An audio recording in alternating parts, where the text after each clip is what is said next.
I want to show the whole world why I want to be the face of boxing, or why I'm going to become the face of boxing. That gives the best fights possible, and everybody's going to want to watch. Everybody wants to see it.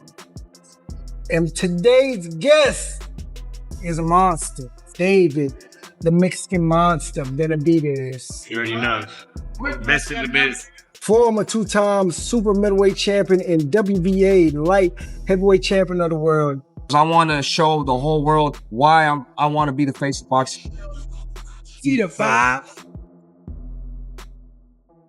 Work time, baby. My first time headlining Cinco de Mayo weekend. I'm going to give the fans a great fight.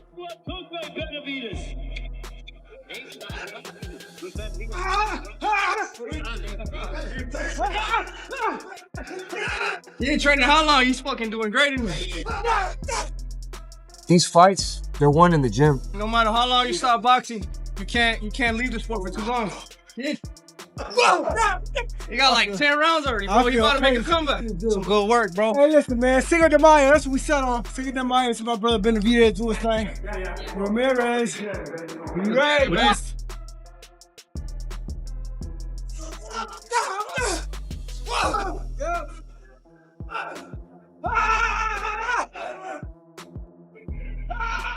You gotta do Cinco de Mayo. I'm about to go up there and take that man's 2 titles and add them to my collection.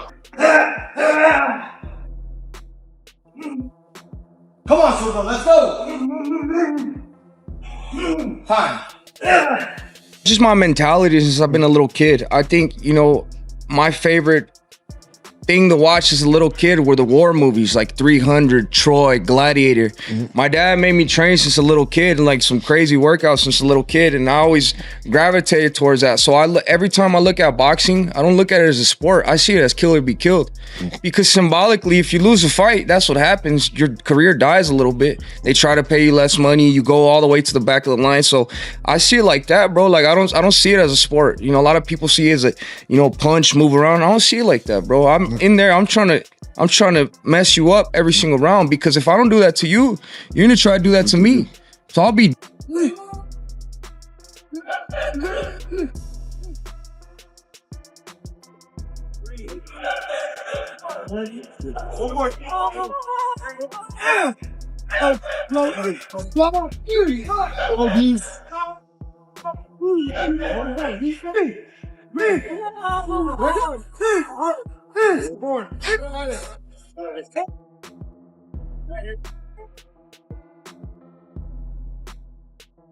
The David Benavidez versus Gilberto Ramírez. Break that fight down for me. Who do you got? Man, David Benavidez, he's a beast. He's like a giant, and he's like, he'll even take punches. Like there's a lot of things that just don't face him in the ring. I feel like he's just gonna come out there, do what he's been doing in all his past fights, and he's either gonna end in a knockout or the other guy's gonna get. What if one fight could change everything this Cinco de Mayo weekend? David Benavidez steps into one of the biggest moments of his career as he faces Gilberto Ramírez. Benavidez is aiming to reach a new level in boxing, but this is not an easy path. Ramírez is experienced, proven, and ready to defend his position, with both fighters bringing skill and determination. This matchup has all the signs of a high-level contest. I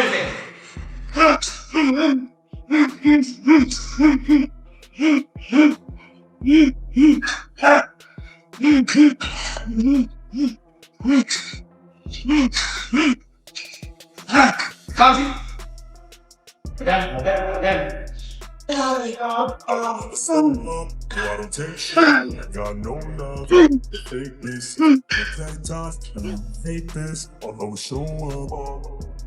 I don't ever slow up, no I don't take shit, I got no love for the fakeness. If you wanna play tough and wanna hate this, I'll always show up and make a statement.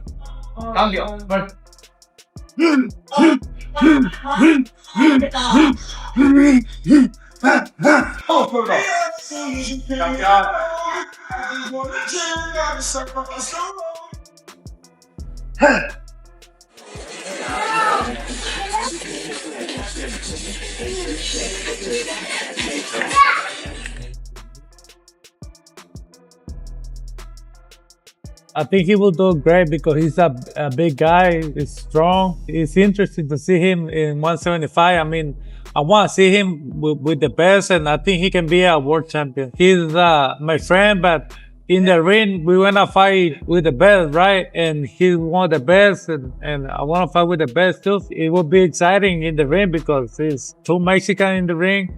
I mean, it's exciting, and I have a lot of respect for him, for his family, the dad, and I know them, all of them will be training for so many years, but I mean, we agreed to fight each other, but eventually, I think Ramírez has shown respect for Benavidez, but he's made it clear he's coming to win. In a recent discussion with Andre Ward, he spoke about their past sparring sessions and how competitive they were.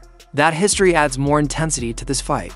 Ramírez also expressed confidence, saying he plans to perform at his best and deliver a strong showing for the fans. You guys got history, and I'm gonna get into the history in just a second, but how did this fight get made with you and David Benavidez? Well, I think it'd be a war. We've been working a long time before, but I think as a fighter, we grew up, we did our different paths, but he's one of the greatest, I'm one of the greatest, and I think it'd be just a war. It's exciting for this fight.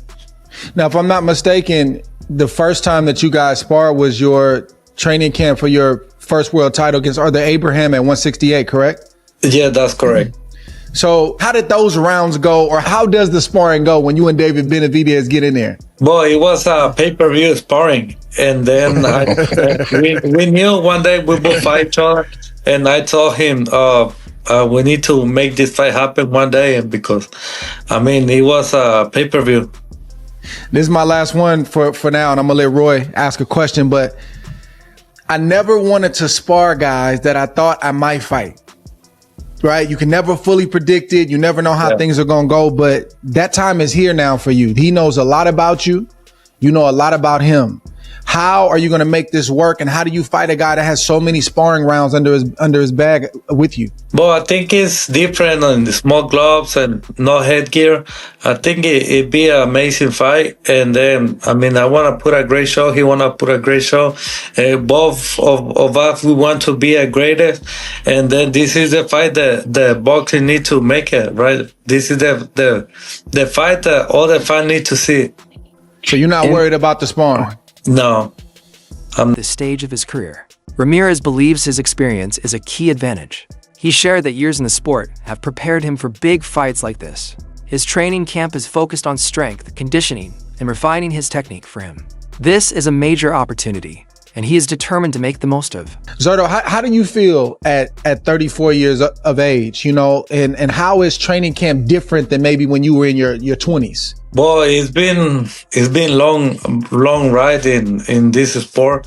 I've been in 20 years in this sport, and I feel amazing. I feel like I'm on my prime, but I think sooner or later I need to slow down on because my age too. But do you feel like you're slowing down, or do you feel like you're right in your prime?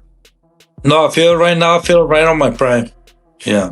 Strong, faster, I put a lot of hard work, and I feel really great. Your coach, man, you've been with Julian Chua for a very long time, and what makes him good as a coach, and why does that relationship work with you two? I mean, he's a smart guy, and we always have a good a chat, and then he's different because he has a lot of hungry to be like a Manny Pacquiao trainer, and he wants to be big in this sport. That it makes you like for us it's like good matching, because I want to be great, he want to be great, then we put a lot of hard work in the gym, and then he's really intelligent guy. Did anybody ever hurt anybody in the sparring? Not really. Not really. Not even body shots? No. No body shot. Okay. No. Okay. Okay. But I mean, it will be an amazing fight. I don't think we will need a ref in this fight because we're gonna throw a lot of punches, and it'd be a war. On the analysis side, Roy Jones Jr. offered an interesting perspective. He believes Benavidez can handle the move up in weight, but also pointed out that Ramírez's familiarity from past sparring could play a role. According to Jones, that experience might help Ramírez adjust and compete effectively against Benavidez's high-pressure style.